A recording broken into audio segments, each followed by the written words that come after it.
The coronavirus isn't gonna stop us having a bit of fun. So go and grab a cuppa, join in with the laughter with all your favorite comedy chums. They say two is company and three's a crowd, but with four you never can tell.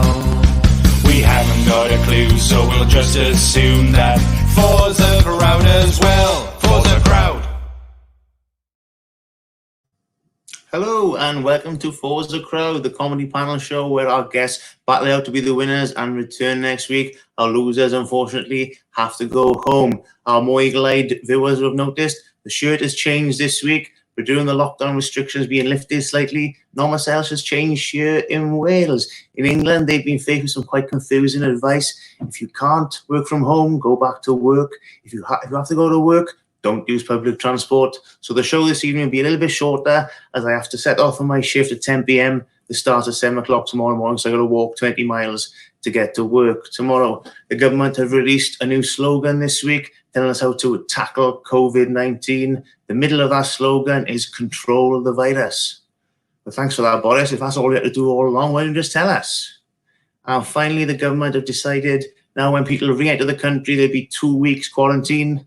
Can't help but feel that that's the equivalent of putting on a condom just as your partner goes into labour. I'd like to welcome back our winning team captain from last week. Please welcome Simon Emmanuel. Yes, mate. Yes. Hello, Simon. You all right? Really good, mate. What a week I've had since winning. I've been invited on, honestly, mate, I've been invited on Good Morning Britain. Like, I think I've probably got mocked the week. And then, mate, honestly, not even messing around, at 8 o'clock tonight, the NHS clap for me. Yes, I can't help but feel you've sort of come back with a bit more vim and vigour this week, a bit more motivated after winning. Oh, mate, I'm like a butterfly that's just come out of his cocoon, man. I'm ready to spread my wings and just go mental. So, for anyone who wasn't watching last week, they may not know, who have you got joining you as your co-guest? I've got my comedy father, Paul B. Edwards. And it's a pleasure to be here. Hello, Paul. Welcome back. Hi, guys. How you doing? Very good. Thank you. Very good. Have you been keeping busy this week, Paul? Been up to much? Well, I have, yeah. I set up my own TV channel named after me. Not that I'm an egomaniac or anything. So I do 3 shows every week. One all at 10 o'clock, Friday, Saturday, Sunday. Facebook.com/PBETV. Simon's seen one of them. He knows how mad it is. Yeah, they're good. 3 very different shows. It's all really good fun. And I'm planning it all. Hope to see you all there. Yeah, nice one. Very good. How does it feel to be a winner last week, Paul? Well, just by knowing Simon, every day's a winner. Oh, that's very nice. That's nice. That's why he's my dad. I'd like to welcome back, unfortunately, our losing captain from last week. The first time he lost as well, Chris Choppin. Kick him. Hello, how's it going? Hello, Chris. How are you? I've had a tough week, to be honest. After the papers last week implied that lockdown was going to be ending on Thursday. So then at the weekend, like everyone else, I had a VE Day celebration for the first time in my life. Went around drinking too much and licking strangers. And then it turns out that lockdown really changed. And I feel a bit silly about it now, to be honest. I noticed, Chris, I follow you on social media, on the social medias, that you've been doing a lot of lockdown cooking. I gather you used to cook before lockdown, but have you cooked anything nice this week?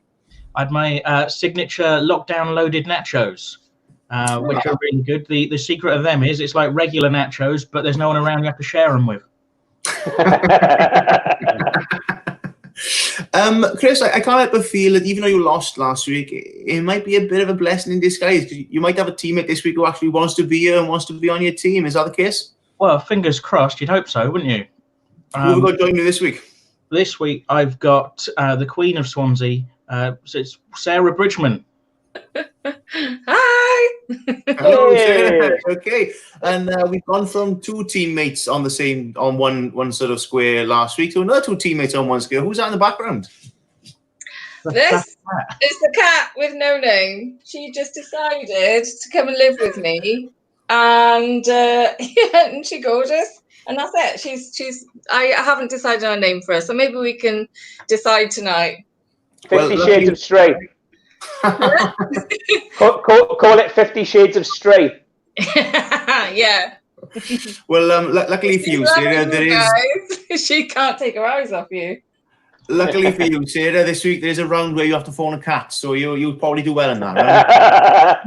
Awesome. And I am very competitive, so I want to win, right? Just to let you know.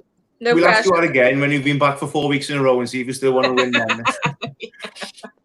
Okay, well, welcome everybody. Welcome anyone who's watching at home. And let's get on with the show. Our first round this evening, as always, is absolutely buzzing. Quick fire round where we build some points. Simon, what's your team's buzzer this week? I don't believe in changing perfection, so we're going to stick with hey, hey. Hey, indeed. And Chris, any difference for you? What's your buzzword? I always wanted to be on the weakest link, but I never got to do it. So I thought I'd recreate that by just occasionally shouting bank. So that's our word this week. Thanks. Okay, so but round one, absolutely buzzing. Quick fire round. I'll ask you a question. Buzz in with the answer if you know the answer and try and build some points for the rest of the show. Question one, what is the government's new slogan to help combat COVID-19? Bank. Hey. Chris. Is it eat football, sleep football, drink Coca-Cola? No, it's not, Chris. I'm going to have to pass that over to Simon and Paul. Can I take a guess? Is it go to work in your van, don't neck your nan, I am the music man, what do you play? I'm playing with people's lives. It is a rhyming it is a rhyming one, but it's not quite that. It's I'm the boss, don't give a toss, fingers crossed. No, it's actually stay alert, control the virus, save lives, but it may as well be look right, look left, and look right again, isn't it? That's how helpful it's been. Question two, what has reopened in Wales this week? Hey. Paul. Hey. Maureen's legs.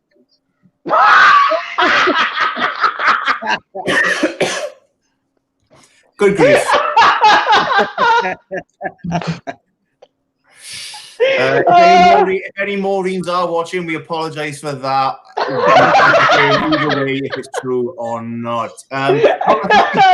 Not the answer, Paul, despite the amount of drinking on the weekend at the VE celebrations. Chris and Sarah, any suggestions? Tom Jones. Tom Jones. Yeah, family tickets are still available, but you all have to be from the same household. I thought, is it Oakwood Park? Oh, thankfully, no, it's not Oakwood Park. Simon, any suggestions? Is it the mines? I think people are desperate for work. They've reopened the mines. We're getting back down there. No, it's garden centres and libraries haven't been open to my knowledge since about 1995, so it's a welcome return for libraries.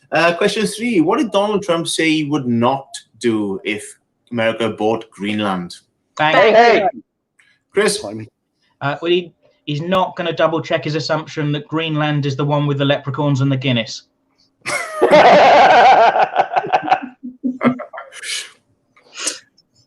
Paul? He's not going to turn it into a big fridge. That's quite close to the actual answer. Simon? I thought he just was going to refuse to sign the check because he's going to pay for it. So his philosophy was, I won't sign the check and I'll just go off and grab a woman by the,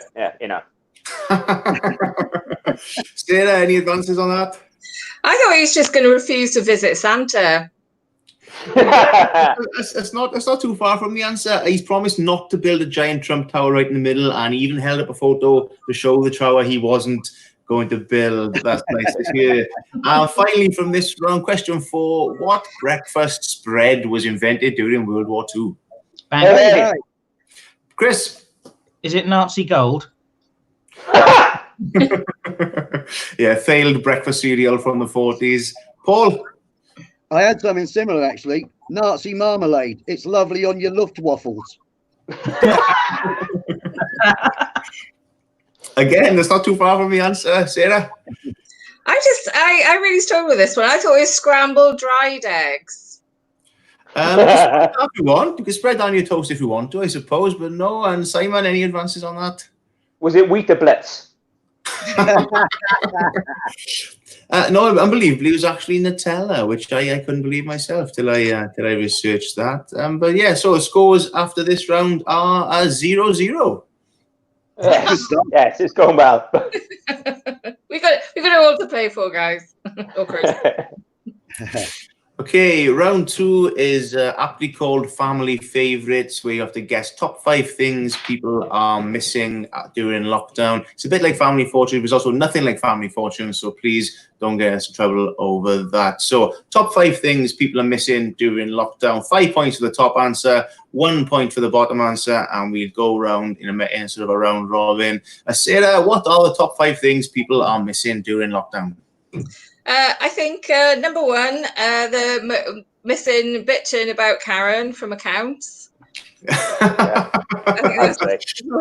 that's unbelievably. I think that if a truthful top 5, that would be on there, but it's not one of them. So no, it's a no for that one. Simon, any suggestions on what one of the top 5 could be? Is it running off with the milkman? Because the people can't really have affairs anymore. Like, so this is genuinely true. My mate, right, his wife ran off with a milkman, but like milk floats only go 2 miles an hour. He lives on a mile road, so he had to watch his wife leave for 32 minutes. No, again, that's not in our top 5 things people are missing during lockdown. Chris? Is it that feeling when you pull out of a night out last minute and then sit at home eating a takeaway in front of the telly, feeling smug that you're probably having a better time than all your mates in the pub? Yeah, is that the fear of missing out? Is it FOMO or JOMO? Joy of missing out. The joy of missing out. It's unbelievably, it's not because we get to do that every day now. We can cancel as many plans as we want, but it's not the same as it when the government cancels the plans for you. It's a bit awkward then. Paul, any guesses on the top 5? Serial killing.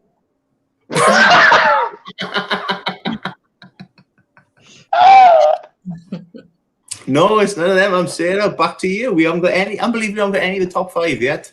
That's Top 5 shocking. things we're missing during lockdown. I think we're really missing the "I'm too tired to do housework" excuse. I'm really looking forward for the only time in my life to actually do housework, something to actually do. No, that's not on there either. Let's see if we can get some of these before we move on. It's nice we move on from 0-0. Simon? Is it breathing really close on the back of other people's necks when they're looking at the pesto in the supermarket? I mean, I certainly am. I'm missing that, I'll be honest. I'll give you a clue, guys. Think a little closer to home. Chris, what are you thinking? Is it either getting people to sponsor you with their products that you can sneak them into your panel show appearances, or the smashing orangey bit in Jaffa cakes?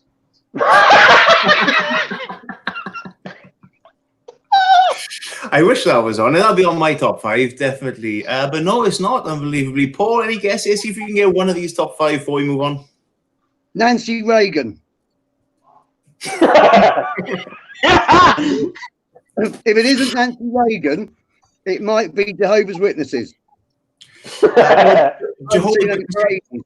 Jehovah's Witnesses just missed out. They were number 6 on the list, unfortunately. Let's say hi to Ray as well, who's tuning in and commenting in the comment section. How's it going, Ray? Nice to see you as always. So, no, the top 5 answers were live sport, the pub, family, friends, and Chinese takeaways. Family, friends. Family and friends. Right. Two separate answers. Yeah. And family, friends of the family, all in the same sort of group. Family. April, my sister got one. Your sister's currently in the lead, Simon, because the scores after round 2 are 0-0. Well, look, hey, can I just say that seeing as once again Chris has got 2 team members with him, because he's got Sarah and Kat, and last week he had 2 team members. Me and Simon seem to be up against it. I think we should take a 1-point lead because his sister's now unofficially on our side. Yeah. Paul, I'm going to go with that. Yeah, it's 1-0 to Simon. Thank you, April. Cheers, April. And April, can you make sure you're available next week as well, please? That would be fantastic. Very important.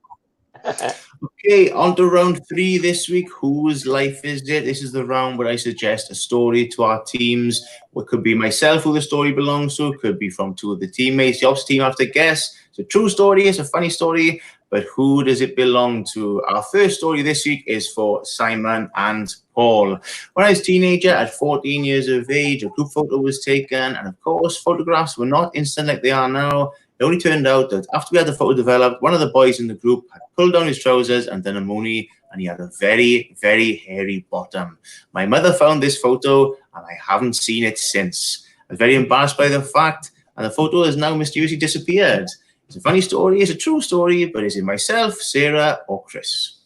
That sounds to me as if the mother has kept the photo for her own weird needs. That's a bit strange. The mum found the photo and then it was gone. That's bizarre. What do you reckon, Paul? Well, I'm so old that when they not only were the photographs in black and white on the school photos, but it took so long for the camera to pan across the whole school that one bloke who was at one end ran to the other end and got on twice. It was absolutely amazing. It was superb. It's Chris Matthews did a brilliant job. Shout out to Chris Matthews. Well done for that pretty epic old school prank. So I reckon, because now photos are so instantaneous now, and I don't want to cause offence, but I know I'm going to, because Chris is only 4. So but I reckon it's Sarah. Yeah. Simon, as team captain, you happy with that answer? Yeah, and also I've met Sarah's parents. I just like I like Sarah's parents, and I like the idea of them finding that photo. It deeply amuses me. So yeah, I'm going to go with that. Yeah. Person whose story belongs to, reveal yourself. It was me. Yeah. And Well, yeah. just to 3 be clear, points. Go on, Chris. just to be clear, my mum, I don't have any rumours to start. My mum has got plenty of photos of hairy bottoms, and she doesn't need to steal any of mine. Thank you. For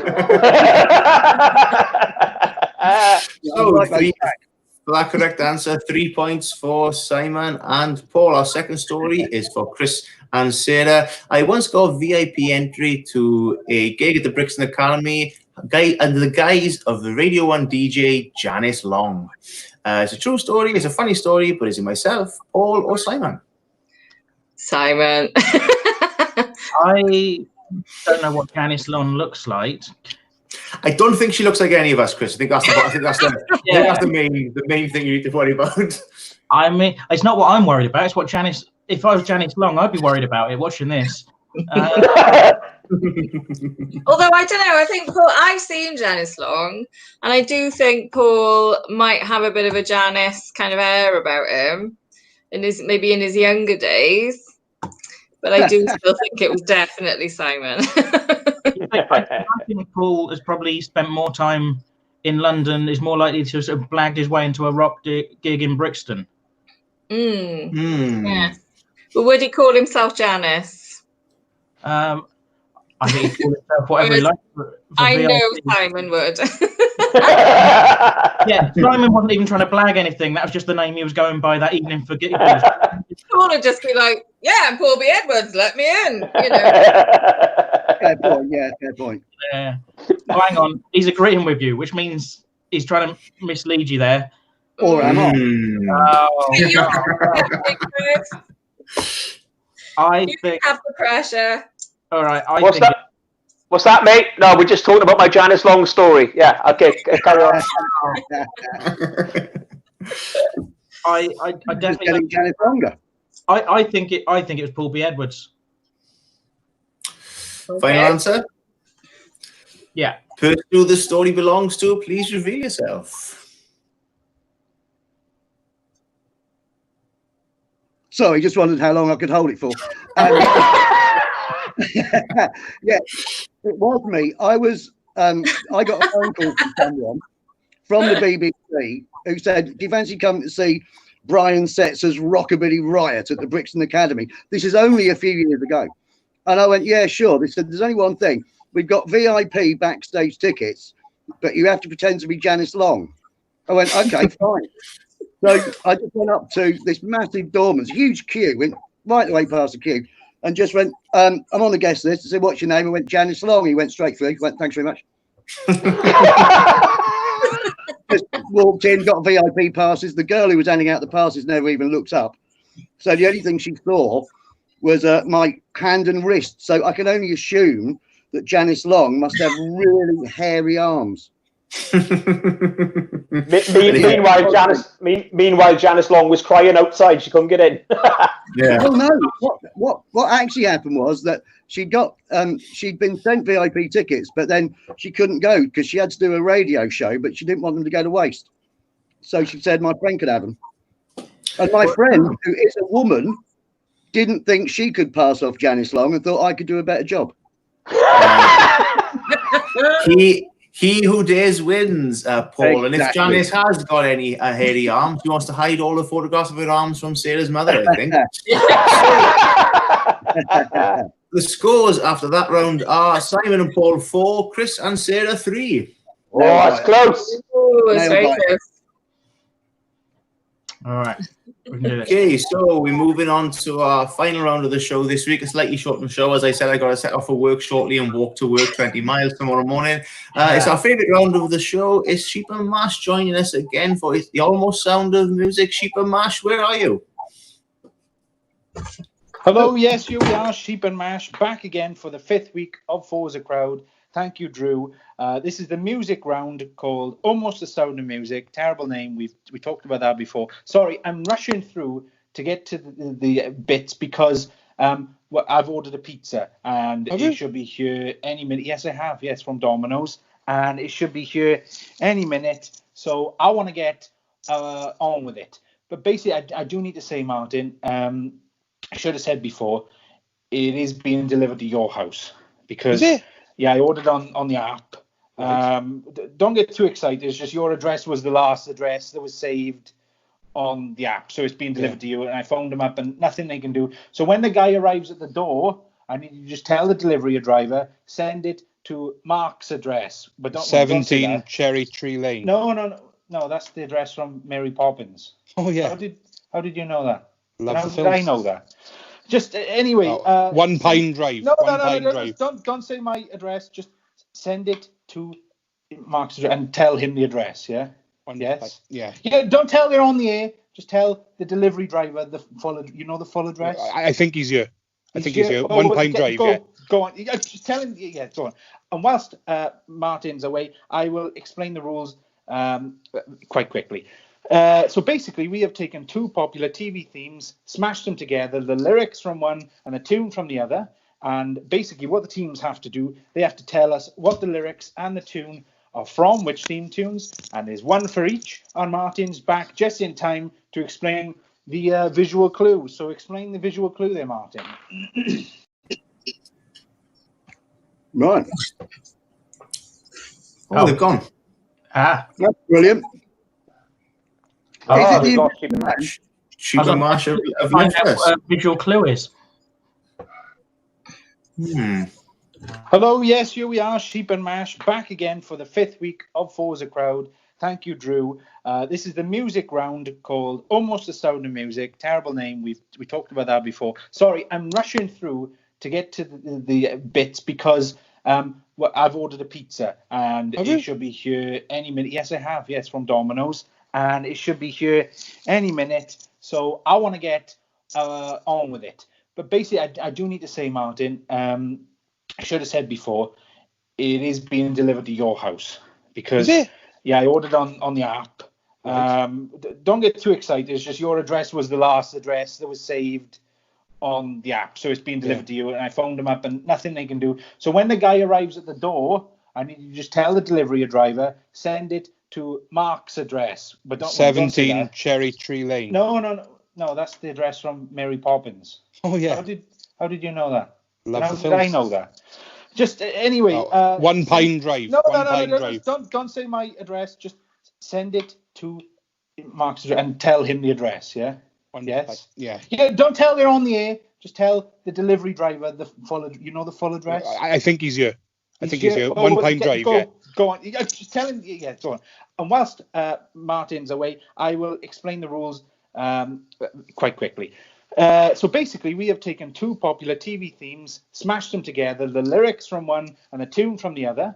And basically, what the teams have to do, they have to tell us what the lyrics and the tune are from, which theme tunes. And there's one for each. And Martin's back just in time to explain the visual clue. So explain the visual clue there, Martin. So basically, there'll be a picture. What are you doing? What are you eating? Just some crisps that I had. All right, well, eat the crisps quick. You haven't eaten the pizza, have you? You sent the pizza to my house. Look, he dropped it on my doorstep because of COVID. I couldn't do anything. Well, don't eat any of that. I will come pick it up. Keep the door closed. Leave it outside, and I'll come pick it up. Don't eat any more of the pizza. Very nice. Don't eat any more of the pizza. Can you just explain the visual clue, please? Okay. So basically, there will be a picture on the screen for each of the themes that might allude to one of the themes. So just use your brain and try and decipher what theme we are singing about. Yes, and don't eat any more of my pizza, please. Okay, I won't. Do they drop off the sides as well? Oh yeah. I'll be round soon. Let's just get on with the first TV theme, which is for Team 1. Here we go. So don't touch the pizza. This is for Team 1. Let's go. I want to be the very best, like no one ever was. To catch them is my real test.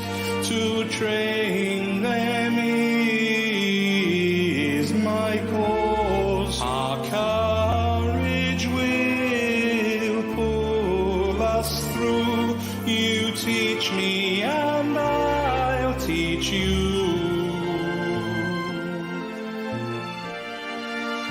Gotta catch 'em all.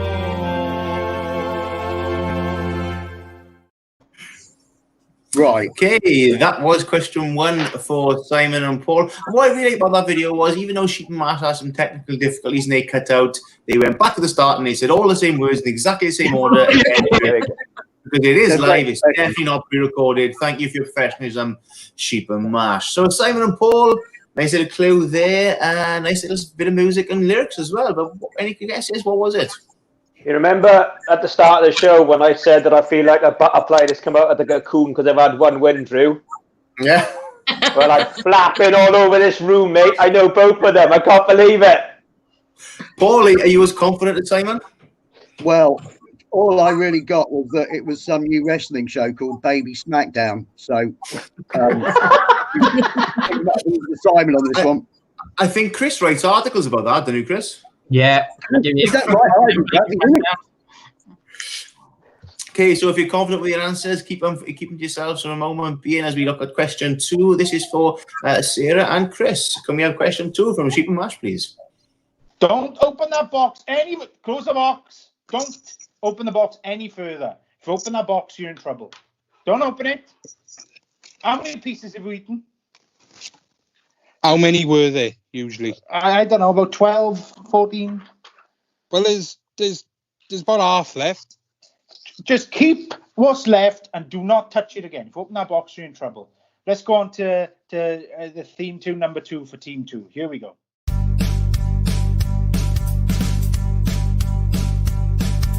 Thank you for being a friend. Travel down the road and back again. Your heart is true, you're a pal and a confidant. I'm not ashamed to say, I hope it'll stay this way. Thank you for being a friend. Thank you for being a friend. Thank you. And if you threw a party, well, the biggest gift would be from me, and the card attached would say thank you for being a friend. Thank you for being a friend. Thank you for being a friend. Thank you. Okay, thank you, Sheep and Mash. I enjoyed that. I hope everyone's enjoying it at home. I'm a little dance along as well. Chris and Sarah, any suggestions, any guesses? Did you get it from the clue? I didn't get it from the clue, but I definitely got the theme tune, and it's a massive guess with the lyrics. Okay. The theme tune's DuckTales. Yeah. Woo! Definitely. Okay, confident with that. Yeah. I think the woohoo was perhaps the woohoo was from the other lyrics as well. I don't know, but I think I'm confident with that one myself. Chris, did the visual clue help you at all this week? Because it normally does, doesn't it? I struggled this week. I mean, the visual clue that those guys had was a lot clearer for me. And maybe we'll talk about that in a bit. But our visual clue, I really struggled with. It was Jasper Carrot, obviously, and Dawn from The Office. And they're sort of an unlikely couple, aren't they? There's a big age gap, so that could be embarrassing, maybe. So maybe you wouldn't invite them around to the same dinner party. If you were having a dinner party, you might serve up some sort of gazpacho soup, which is a dish that Rimmer out of Red Dwarf is obsessed with. So was it Red Dwarf again? Oh, yeah, possibly alternative lyrics to a different series, maybe. I don't know. But, so we've got DuckTales for the theme tune. Any guesses on the lyrics? I think it's the Golden Girls. I think that could be a good answer, Sarah, to be honest. Simon, Paul, any sort of final answers for your first question? Oh yeah, Yes. Chris. Yeah. I'll serve up your gazpacho soup. If anyone watching at home has any idea what that meant, please feel free to comment in and let us know, because I have no clue. Simon, lyrics and theme tune for your question? Okay, so the lyrics were Pokemon, and the theme tune was The Vicar of Dibley. I like it. Very good. And we're going for DuckTales and Golden Girls from Team 2? I also worked something out from the visual clue as well, mate. Go on. Well, what I know this sounds mental, but what I've realised is when the visual clue's on, if I just close my eyes and listen to the music, I get it straight away. It's weird, isn't it? They actually had a really... I just think it's quite unfair because they had a really easy, obvious visual clue, didn't they? Because that was a lady trying to entertain a baby. But if you want to be entertained by a baby, what you could do is get like 6 of them and stick them up on a girder above New York City, try and recreate that famous shot of the workmen having their lunch, but with babies. That'd be entertaining. But obviously, babies don't have much dexterity. So if you want to get them all in a row on a girder, you've got to poke them on. Yeah, It's hard to argue with that logic. Okay, Chris Chopin there, never failed to disappoint with his explanations of visual clues. Sheep and Mash, please put down your pizza slices and please reveal the answers. Well, there we are, the end of the music round. How do you think you got on, teams? Now it's time. Martin, stop eating my pizza! Stop! Look, you might as well order another one now because it's pretty much gone. Why are you eating my pizza? Because I was hungry. I thought you said you had fajitas with Pete. I did. He calls them fajitas. Well, why are you still eating my food? Look, it's 2 for Tuesdays. Just order another one. It's not Tuesday. It's Wednesday. Well, No, it's Thursday. Thursday now. Yeah, Thursday, obviously, because this is live. But well, I'm gonna have to order another one now, aren't I? We'll do the answers anyway. Anyway, let's get on to the answers. The answer to theme tune number 1, which was for team number 1, the lyrics were the theme tune Pokemon for the show Pokemon, and the tune was from The Vicar of Dibley. And do you want to explain the visual clue there, Martin? Yeah, so it was a picture of a dad and a baby doing peekaboo, like Pikachu. Like, yeah. Which is one of the Pokemons. Kind of sounds like Pikachu. So that's the clue. So if you got that, well done. You get some points. And the second theme tune, which was for team number 2, the lyrics were for the show Golden Girls, which is the best show about a bunch of old women who are friends. Maybe Birds of a Feather. Well, they weren't really old in that, were they? They weren't really funny either. No, that's true. And then the tune was DuckTales. Woo! Yeah, there we go. So if you had those, you get some more points. Well done, teams. And the visual clue for that one, Mark, was a picture of Jasper Carrot and his daughter Lucy Davis off The Office. Jasper Carrot used to host a show called Golden Balls, so you might call his daughter his golden girl, one of his golden girls. Not many dads call their daughters their golden girl. No, it'd be a bit weird, wouldn't it? Sounds a bit weird. But yeah, if you had all those well done teams, you got some points. And now I'm going to go and order my Domino's, so I don't care anymore. Right. Anyway, bye-bye. See you next week. Bye.